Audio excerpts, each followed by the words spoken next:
கத்தருக்கு சூத்திரம். இன்று கத்தர் நம்மோடு பேச விரும்புகிற வார்த்தை, ரெட்டிப்பான நன்மை தருவேன். ஆமேன். இன்றைக்கு உங்களுக்கு ரெட்டிப்பான நன்மை தருவேன்னு சொல்றாரு. ரெட்டிப்பான நன்மை தருவேன், இன்றைக்கே தருவேன்னு சொல்றாங்க.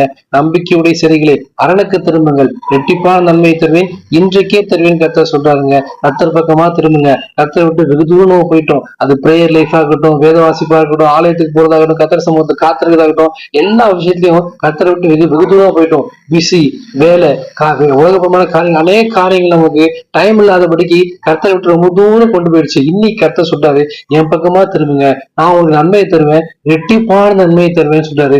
இன்றைக்கே தருவேன்னு சொல்றாரு. யோபு கொடுத்தாருங்க.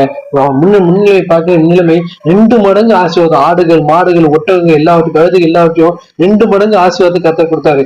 எலியாவின் அபிஷேகத்தை எலிசாவுக்கு ரெட்டிப்பாய் தரலையா? அதே போல உங்க வாழ்க்கையில ஆசீர்வாதம், அபிஷேகம், வல்லமை, சுக, பலன், ஆரோக்கியம், ஆஸ்திகள் எல்லாவற்றையும் கர்த்தர் 2 மடங்கு கர்த்தர் கொடுத்து இன்று ஆசீர்வதிக்கிறாரு. கர்த்தர் சமூகத்தை காத்துருங்க. இருந்த எல்லா ஆசீர்வாதத்தையும் ரெட்டிப்பாக 2 மடங்கு கர்த்தர் இன்னைக்கே பெற்றுக்கொள்ளும்படி, இன்றைக்கே பெற்றுக்கொள்ளும்படி கர்த்தர் உங்களை ஆசீர்வதிக்கிறாரு. விசுவாசத்தோட ஆமென் என்று பெற்றுக்கொள்ளுங்கள். God bless you.